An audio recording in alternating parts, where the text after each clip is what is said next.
Just breaking news. I mentioned it just before we went to the break, but a new police report into Wayne Couzens. He, of course, is the man who abducted, raped and murdered Sarah Everard in 2021. A police officer, in fact, serving in the extraordinarily in the protection, the very, very senior squad of the Royal Protection Squad. But he was known to his colleagues in the police as the rapist. He had been identified on a number of occasions as having flashed and as having, well, had various behaviours which were questionable, and yet nothing was done about this. Well, this new report says that Wayne Couzens should never have been given a job as a police officer, and chances to stop the sexual predator were repeatedly ignored and missed. That's according to a new inquiry. So this is a report. It's the first part of a Home Office commissioned inquiry into his policing career by Dame Elish Angiolini. It's been published this morning, and basically says he used his status as a police officer to basically trick Sarah Everard into thinking he could arrest her for breaking the then COVID lockdown rules in place in March 2021. She walked home from a friend's house, and basically his behaviour while he was a police officer had raised many, many question marks, including indecently exposing himself 3 times before the murder, twice at a drive-through fast food restaurant in Kent in the days before the killing.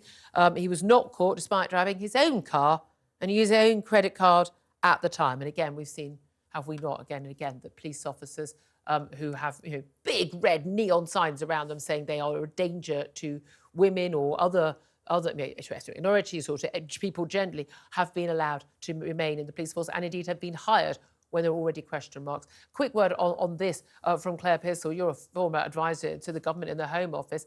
I mean, to a certain extent, you're thinking, tell us something we don't know. This man should never have been allowed to be a police officer. He shouldn't have been allowed to continue to be a police officer. If he hadn't been a police officer, he hadn't had his warrant card, he would not have been able to fool Sarah Everard, abduct her, to get her into his car, because we've got footage that appears to show her getting into his car, and he would not have been able to rape and murder her. She would be alive today. She absolutely would, and the police forces need to look at how they monitor their police officers, how they clear them security-wise in the first place, and why they're not taking these threats seriously. I mean, the fact that they are now extraordinarily doing interviews on Zoom instead of in person, I mean, hello, raise question marks as it is.